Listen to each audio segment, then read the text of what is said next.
नमस्कार। भूगोल। सर्वप्रथम भूगोल शब्द का प्रयोग इरेटोस्थेनीज ने ग्रीक विद्वान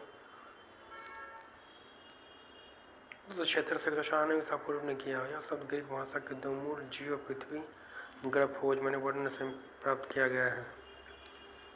दोनों को एक साथ रखने पर इसका अर्थ है पृथ्वी का वर्णन। भूगोल के नामकरण एवं इस विचार को प्राथमिक स्तर पर व्यवस्थित कर स्वरूप प्रदान करने का श्रेय यूनान के निवासी को जाता है। हिकेटियस ने अपनी पुस्तक चेस पीरियोड्स अर्थात पृथ्वी का वर्णन में सर्वप्रथम भौगोलिक तत्वों का क्रमबद्ध समावेश किया। अध्ययन के लिए स्वतंत्र विषय के रूप में भूगोल को 19वीं शताब्दी में ही मान्यता मिली। 20वीं शताब्दी के आरंभ में भूगोल मनुष्य और पर्यावरण के पारस्परिक संबंधों के अध्ययन के रूप में विकसित हुआ। इसकी दो विचारधाराएं थी। संभववाद, इसके अनुसार मनुष्य अपने पर्यावरण में परिवर्तन करने में समर्थ है तथा वह प्रकृति प्रदत्त अनेक संभावनाओं को अपनी इच्छा के अनुरूप उपयोग कर सकता है। इस विचारधारा के समर्थक है भूगोलवेत्ता वाइडल डी ला ब्लाश और फैब्रे।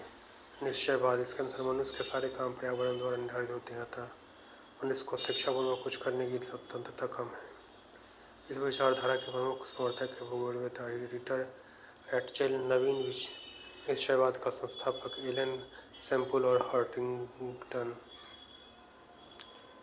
भूगोल की कुछ परिभाषाएं। भूगोल एक ऐसा स्वतंत्र विषय है जिसका उद्देश्य लोगों को विश्व आकाशीय पिंडों, स्थल, महासागर और जीव जंतु, वनस्पति, फलों तथा भूधरातल के क्षेत्रों में देखी जाने वाली प्रत्येक अन्य वस्तु का ज्ञान प्रदान कराना है।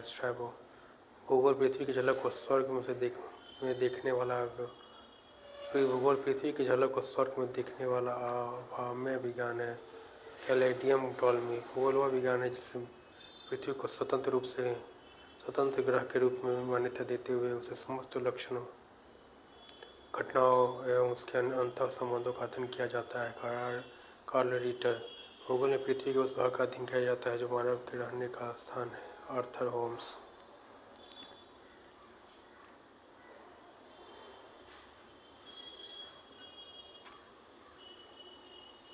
धन्यवाद। Thank you so much. All the best.